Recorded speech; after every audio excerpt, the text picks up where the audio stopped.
வீட்டில் செஞ்ச புரோட்டாவோ கடையில் வாங்கின புரோட்டாவோ மிச்சமாயிருச்சுங்களா?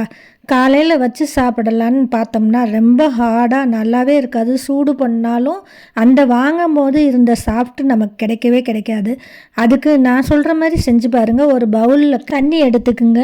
அதை தொட்டு தொட்டு புரோட்டாவில் படுற மாதிரி நம்ம கையை வச்சு செய்வோம். பின்னாடி திருப்பி போட்டும் அதே மாதிரி செய்யணும். பின்னாடி ரொம்ப வரன்னு இருந்தனால நான் கொஞ்சம் தண்ணி தொளிச்சுக்கிட்டேன். ரொம்ப வரன்னு ஹார்டாக இருந்தால் லைட்டாக பூக்கெலாம் தண்ணி தொளிக்கிற மாதிரி தொளிச்சுக்கலாம். தொளிச்சுட்டு அப்படியே எடுத்து நல்லா ஹீட்டான தோசை தாவாவில் போட்டு முன்னாடியும் பின்னாடியும் கொஞ்சம் ஆயில் விட்டு சூடு பண்ணி எடுத்தோம்னா அப்போ தான் செஞ்ச ஃப்ரெஷ்ஷான புரோட்டா மாதிரி ரொம்ப டேஸ்ட்டாகவும் சாஃப்டாகவும் கிடைக்குங்க. ஒரு நாளைக்கு நீங்களும் இப்படி செஞ்சு பாருங்கள். ரொம்ப நல்லாயிருக்கும். யாருமே கண்டுபிடிக்க முடியாது. நம்ம சொன்னால் தான் தெரியும் மிச்சமான புரோட்டாவை நான் இப்படி பண்ணியிருக்கேன்னு சொல்லி.